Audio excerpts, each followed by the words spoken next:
İyi. Bunlardan birleşirsen sen poezya şokunla sen de binermesin. Bile bile bol.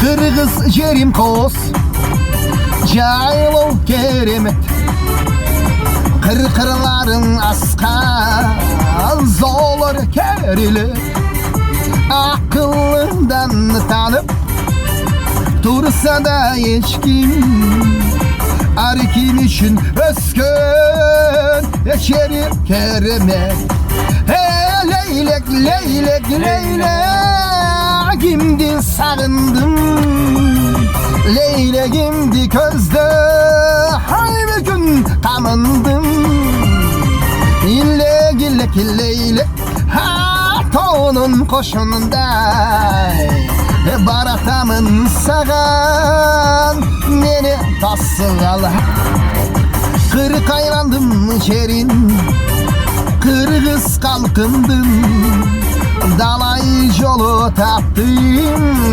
Ekenin alıtındım O sululuğu soğun Sorup geçse de Yılulu sensiz yiyeceksin Aşanı alıtındın Hey leylek leylek leylek Kimdi sağındım Leyleğimdi közde Her bir gün tamındım Tanrı kaldı ki.